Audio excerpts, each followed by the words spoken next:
그날 아침도 평소와 다르지 않았습니다. 눈을 뜨고 침대에서 일어나 세면대로 가려는데 딱 한 걸음에 세상이 기울었습니다. 바닥이 살짝 흔들리는 것 같더니 머리 안쪽이 핑하고 비어버리는 느낌이 들었어요. 저는 본능적으로 벽을 더듬어 손바닥으로 버텼고 거울 속 얼굴은 종이장처럼 하얗더군요. 그 순간 제 머릿속엔 단 하나의 말만 떠올랐습니다. 저혈압이겠지. 60대가 넘으니 가끔 그럴 수 있다고, 잠을 덜 잤다고, 전날 짭짤하게 먹어서. 그렇다고 저는 이유를 아무거나 붙여서 마음을 달랬습니다. 그런데 어지럼이 하루 이틀이 아니라 반복되기 시작하면 그때부터는 마음이 달라집니다. 빙빙 도는 현기증이라기보다 정신이 잠깐 끊길 듯한 느낌이었거든요. 특히 침대에서 급히 일어날 때, 의자에서 벌떡 일어설 때, 화장실에서 몸을 숙였다가 일어날 때 꼭 그 순간에 찾아왔습니다.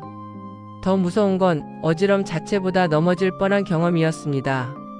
어느 날은 현관 계단을 내려가다가 발이 헛디뎌 손잡이를 잡지 못했으면 그대로 굴렀을 겁니다. 그 찰나에 머리를 스친 생각이 있어요. 지금 넘어지면 뼈부터 부러지겠구나. 시니어에게 낙상은 멍으로 끝나지 않습니다. 한번 넘어지면 움직임이 줄고, 움직임이 줄면 근육이 빠지고, 근육이 빠지면 균형이 더 무너집니다. 그러면 또 넘어질 확률이 올라가고요. 저는 그 연세를 너무 많이 봤습니다. 그래서 그날 이후 어지럼이 단순한 불편이 아니라는 걸 인정했습니다. 문제는 그 다음이었습니다. 인터넷에 어지럼을 검색하면 원인이 수십 가지가 나오잖아요. 빈혈, 귀 문제, 스트레스, 혈압, 혈당, 뇌질환. 읽을수록 불안해지고 불안해질수록 또 검색하게 됩니다. 저도 그랬습니다. 어떤 날은 큰일 나는 거 아닐까 심장이 쪼그라들고, 또 어떤 날은 그냥 나이 탓이야 하며 스스로를 속였죠. 그러다 깨달았습니다. 나에게 필요한 건 검색이 아니라 순서라는 것을요. 집에서 바로 확인할 수 있고 반복해서 해볼 수 있는 순서 말입니다. 그래서 제가 만든 규칙이 하나 있습니다. 저는 이걸 3분 체크라고 부릅니다. 어지럼이 오면 딱 3분만 수분 상태, 약 복용 타이밍과 혈압 변화, 맥박의 규칙성을 확인합니다. 진단을 내리겠다는 게 아닙니다. 다만 지금 내 어지럼이 어느 갈래에 가까운지 감을 잡는 겁니다. 그 감이 있으면 불필요한 공포를 줄이고 위험한 행동을 피하고 병원 상담이 필요한 타이밍을 놓치지 않게 됩니다. 그때부터 저는 아침이 무서워지기 시작했습니다. 예전에는 눈만 뜨면 바로 커튼을 열고 환기부터 했는데 이제는 침대 끝에 앉아 한참을 멍하니 있었어요. 일어나도 되나? 스스로에게 묻는 시간이 생긴 겁니다. 어지럼이 올까봐 두려워서 일어나기 전에 먼저 핸드폰을 보고 물 한 모금을 입에 적시고 천천히 발을 바닥에 내려놓고 마치 나 자신을 설득하듯 행동이 느려졌습니다. 그런데 이상하게도 이런 느린 행동이 제 자존심을 건드리더군요. 내가 이렇게 약해졌나? 나이든 티를 내는 것 같아서 싫다, 그런 마음이 올라왔습니다. 그래서 더 숨겼습니다. 가족에게 괜히 걱정 끼치기 싫었고 병원 가봐라는 말을 듣는 것도 부담이었습니다. 밖에서는 괜찮은 척했죠. 하지만 몸은 거짓말을 하지 않더군요. 모임에서 의자에서 일어날 때마다 잠깐씩 시야가 흐려졌고 계산대 앞에서 오래 서 있으면 다리에 힘이 빠졌습니다. 저는 그때마다 웃으면서 아이고 잠깐만 하고 버텼어요. 그런데 속으로는 계속 계산을 했습니다. 지금 넘어지면 어쩌지? 여기서 쓰러지면 누가 날 도와주지? 이런 생각이 머릿속을 차지하면 사람은 점점 외출이 싫어집니다. 저는 실제로 약속을 하나둘 줄였고 걷던 길도 짧아졌습니다. 결정적으로 마음이 바뀐 건 같은 또래 지인이 낙상으로 고관절 수술을 했다는 소식을 들었을 때였습니다. 그분이 그러더군요. 나도 그냥 어지럽길래 잠깐 휘청한 줄 알았어. 그 한마디가 제 가슴을 쿵 치고 들어왔습니다. 어지럼은 증상인데 낙상은 사고니까요. 사고는 한 번이면 끝날 것 같지만 시니어에게는 그 이유가 길고 깊습니다. 재활, 통증, 움직임 제한, 그리고 무엇보다 자신감이 무너집니다. 저는 그 이야기를 들으며 속으로 다짐했습니다. 나는 어지럼을 그냥 넘기지 말자. 적어도 낙상만은 막자. 그래서 저는 내가 할 수 있는 것부터 시작했습니다. 병원에 가기 전에 집에서 확인할 수 있는 것부터요. 그게 바로 오늘 말씀드릴 3분 체크입니다. 이건 의학 용어를 외우는 방식이 아닙니다. 내 몸이 지금 뭐가 부족한지를 감지하는 방식입니다. 어지럼이 올 때마다 같은 순서로 점검해보면 어느 날은 물이 문제였고 어느 날은 약 타이밍이 문제였고 또 어느 날은 심장이 두근거리는 느낌이 더 강했던 날이 있었습니다. 저는 그 차이를 알아차린 뒤로 두려움이 줄었습니다. 공포는 모를 때 커지고 대처는 알 때 시작되거든요. 그리고 가장 중요한 안전 말씀을 먼저 드릴게요. 어지럼과 함께 가슴 통증, 호흡곤란, 한쪽 팔다리에 힘이 빠짐, 얼굴 한쪽 처짐, 말이 어눌해짐, 갑작스런 심한 두통, 시야 이상, 의식이 흐려짐이 있으면 영상 끝까지 볼 상황이 아닙니다. 그럴 때는 바로 119나 응급실을 먼저 생각하셔야 합니다. 자, 오늘은 제가 겪은 이야기를 그대로 들려드리면서 집에서 할 수 있는 3분 체크와 낙상을 줄이는 습관까지 정리해 보겠습니다. 혹시 요즘 아침에 일어날 때 핑하다면 오늘 이야기가 남의 얘기가 아닐 겁니다. 이제부터는 제가 실제로 해본 3분 체크를 그대로 풀어보겠습니다. 어지럼이 오면 사람은 일단 앉거나 기대게 됩니다. 그건 아주 잘한 선택입니다. 문제는 그 다음이죠. 예전에 저는 앉아서 쉬면 낫겠지만 했고 조금 나아진 것 같으면 다시 급하게 일어나다가 또 핑 이걸 반복했습니다. 지금은 순서를 정해 두었습니다. 어지럼이 오면 안전 확보, 원인 갈래 추정, 간단 기록. 기록은 거창할 필요 없습니다. 시간, 상황, 약을 먹은 시간, 물을 마신 양 정도만 적어도 충분합니다. 이 기록이 쌓이면 나도 내 패턴을 보게 되고 의료진 상담에도 큰 도움이 됩니다. 첫 번째 갈래는 탈수입니다. 저는 예전에 물 많이 마셔요라고 말하는 사람이었는데 막상 적어보니 물이 아니라 커피만 마신 날이 많더군요. 특히 겨울엔 목이 덜 마르니 더 착각합니다. 그런데 난방으로 공기는 건조하고 소변으로 수분이 빠져나가고 식사가 짜면 몸은 더 수분을 잡아당기려 합니다. 이런 상황이 겹치면 일어설 때 순간적으로 혈압이 떨어지며 핑하는 느낌이 올 수 있더군요. 그래서 저는 어지럼이 오면 첫 30초에 몸의 건조 신호를 봅니다. 입안이 끈적한지, 혀가 마르는지, 소변색이 진한지. 가능하면 물을 한 번에 벌컥이 아니라 두세 모금씩 천천히 마십니다. 그리고 바로 일어나지 않습니다. 1, 2분은 앉아서 호흡을 고르고 발끝을 위아래로 움직여 종아리 펌프를 써줍니다. 종아리가 제2의 심장이라는 말이 왜 나왔는지 그때 알았습니다. 종아리를 움직이면 혈액이 위로 올라가는 느낌이 들고 실제로 어지럼이 줄어드는 날이 많았습니다. 두 번째 갈래는 약 복용 타이밍과 혈압 변화입니다. 이 부분은 정말 놀라웠습니다. 저는 약을 나를 지키는 것으로만 생각했지 어떤 날엔 내 균형을 흔들 수도 있다는 사실은 깊게 생각하지 못했습니다. 특히 혈압약, 이뇨작용이 있는 약, 전립선 관련 약, 수면을 돕는 약 등은 사람마다 반응이 다르고 식사량이나 수분 상태에 따라 체감이 달라질 수 있습니다. 저는 어지럼이 심했던 날을 돌아보니 약을 먹고 1에서 3시간 안에 많이 겹쳤고 밥을 평소보다 적게 먹은 날에도 자주 나타났습니다. 그래서 저는 두 번째 30초에 이것을 확인합니다. 오늘 약을 언제 먹었는지, 평소와 시간 차이가 있는지, 식사를 거르거나 양이 줄었는지, 그리고 가능하면 혈압을 한번 재고 1, 2분 쉬었다가 다시 한번 재봅니다. 숫자 자체보다 평소의 나와 비교가 핵심입니다. 평소보다 유난히 낮거나 앉아있는데도 기운이 더 빠지는 느낌이 계속되면 그날은 무리하지 않고 상담이 필요하다고 판단합니다. 중요한 말씀 하나 드릴게요. 약은 임의로 줄이거나 끊으면 위험할 수 있습니다. 대신 오늘처럼 기록을 들고 의료진과 상담에 조절하는 게 정답입니다. 저는 기록을 가지고 상담하니 왜 그런 날이 생기는지가 훨씬 빨리 정리되더군요. 세 번째 갈래는 맥박의 규칙성, 즉 부정맥 가능성입니다.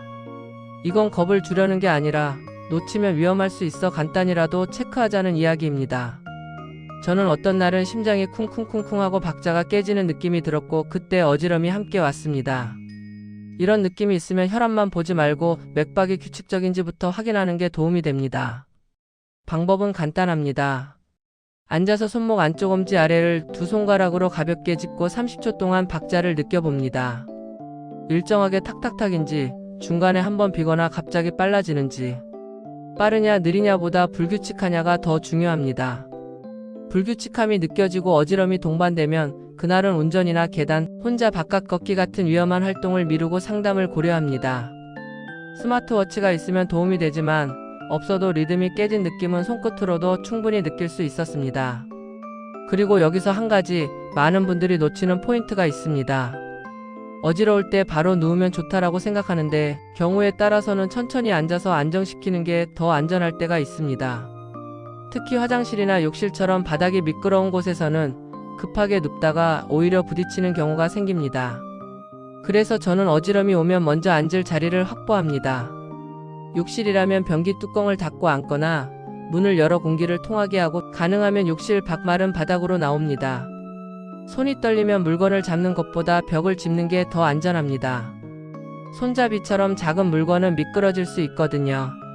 탈수 쪽으로 의심될 때 저는 하루 루틴도 바꿨습니다.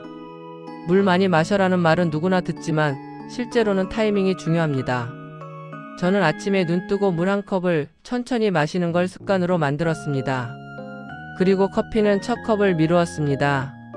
커피가 나쁘다는 얘기가 아니라 공복에 커피만 마시면 심장이 두근거리고 소변이 늘어나며 제 몸에서는 어지럼이 더 쉽게 왔기 때문입니다. 또 저녁에는 너무 늦게 물을 많이 마시면 밤에 화장실을 자주 가서 잠이 깨고 그 다음날 컨디션이 떨어지더군요.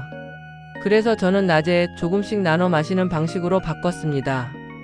작은 물병을 눈에 보이는 곳에 두는 것, 이것만 해도 달라졌습니다.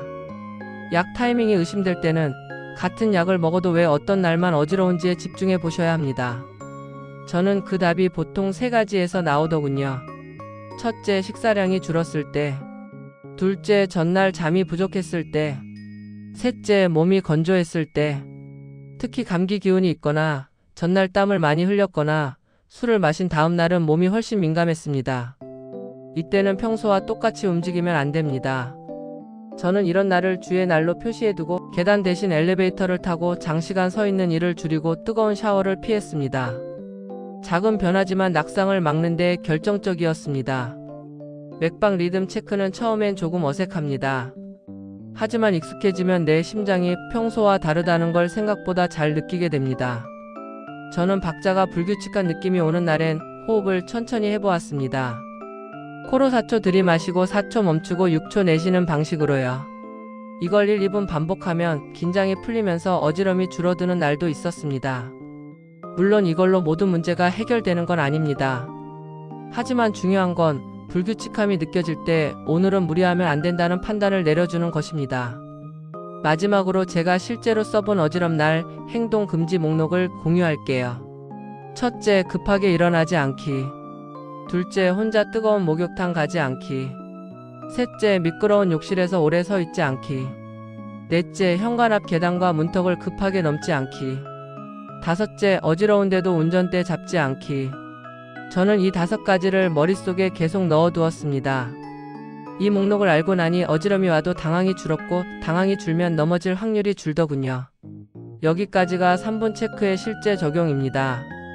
저는 이걸 특별한 능력으로 만들지 않았습니다. 그냥 같은 순서를 반복했을 뿐입니다. 그 반복이 몸의 패턴을 보여주고 패턴이 보이면 대처가 쉬워집니다. 여러분도 오늘부터 딱 한 번만 어지럼이 올 때 이 순서로 해보세요. 그리고 메모장에 한 줄만 남겨보세요. 그 한 줄이 다음날의 안전을 바꿉니다. 그리고 마지막으로 제가 가장 크게 바꾼 습관이 있습니다. 일어나기 전 10초를 만드는 것입니다. 침대에서 바로 벌떡 일어나지 않고 무릎을 몇 번 굽혔다 펴고 발목을 돌리고 깊게 숨을 2번 쉬고 천천히 일어납니다. 단 10초인데 그 10초가 낙상을 막고 하루를 바꾸더군요. 마지막으로 제가 드리고 싶은 말은 단순합니다. 어지럼은 참는 게 아니라 분류하고 대처하는 기술입니다. 저도 처음엔 나이 들면 그럴 수 있지라며 넘겼고 그 태도가 오히려 불안을 키웠습니다. 불안하니 움직임이 줄고 움직임이 줄면 근육이 빠지고 근육이 빠지면 균형이 더 무너지고 결국 삶의 반경이 조용히 작아집니다. 저는 그 흐름을 끊고 싶었습니다. 그래서 큰 결심을 한 게 아니라 작은 규칙을 만들었습니다. 바로 오늘의 3분 체크입니다. 이 규칙의 장점은 완벽한 정답이 아니라 안전한 방향을 준다는 데 있습니다. 지금 내 어지럼이 탈수 쪽인지 약 타이밍과 혈압 변화 쪽인지 맥박 리듬 쪽인지 감을 잡으면 그날 피해야 할 행동이 선명해집니다. 운전, 계단, 뜨거운 목욕, 혼자 바깥 걷기처럼 넘어질 위험이 큰 활동을 미루게 되고 집 안에서도 매트나 전선 같은 미끄럼 요소를 먼저 정리하게 됩니다. 저는 실제로 어지럼이 오는 날엔 샤워를 미루고 의자에 앉아 세수를 했습니다. 자존심이 상해도 넘어지는 것보다 100배 낫더군요. 다시 한번 안전 신호를 강조합니다. 어지럼과 함께 가슴 통증, 호흡곤란, 한쪽 팔다리 마비, 얼굴 한쪽 처짐, 말이 어눌해짐, 갑작스런 심한 두통, 시야 이상, 의식 저하가 있으면 즉시 119나 응급실을 먼저 생각하셔야 합니다. 시니어 건강에서는 시간이 결과를 바꾸기 때문입니다. 괜찮아지겠지 하며 참는 시간이 나중에 너무 큰 대가가 될 수 있습니다. 오늘의 핵심을 5줄로 정리해 드릴게요. 첫째, 어지럼이 오면 안전 확보부터. 둘째, 3분 체크. 수분, 약, 타이밍, 혈압 변화, 맥박 규칙성. 셋째, 기록은 짧게라도 남기기. 넷째, 그날은 위험한 활동을 미루기. 다섯째, 반복되면 기록을 들고 상담하기. 이 5가지를 지키면 어지럼이 공포에서 대처로 바뀝니다. 저도 그 변화가 가장 컸습니다. 아침이 덜 무서워지니 하루가 길어졌고 다시 걸을 용기가 생겼습니다. 제가 이 이야기를 길게 하는 이유가 있습니다. 어지럼은 나이 들어서 어쩔 수 없다는 말로 덮기 쉬운 증상이기 때문입니다. 그런데 어지럼을 그렇게 덮어버리면 결국 낙상이라는 형태로 몸이 더 큰 소리로 말할 수 있습니다. 저는 그 큰 소리를 듣기 전에 작은 신호에서 멈추고 싶었습니다.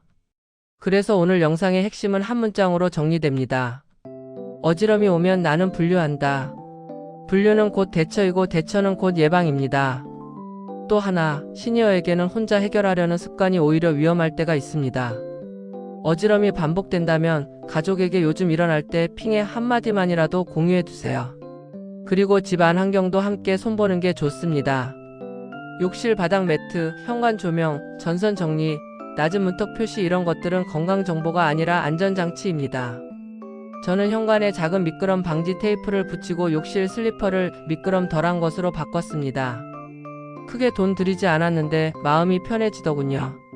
마음이 편하면 몸도 덜 급해지고 급하지 않으면 어지럼이 와도 넘어지지 않습니다. 이제 마지막으로 여러분이 오늘 당장 실천할 미니 체크리스트를 드리겠습니다. 아침에 일어나기 전 10초 루틴을 한다. 물은 한 번에 많이가 아니라 조금씩 나눠 마신다. 어지럼이 오면 3분 체크를 하고 기록을 남긴다. 그날은 계단 운전, 뜨거운 목욕을 미룬다. 위험 신호가 있으면 즉시 119 응급실을 떠올린다. 이 5가지만 해도 어지럼은 두려움에서 관리로 바뀝니다.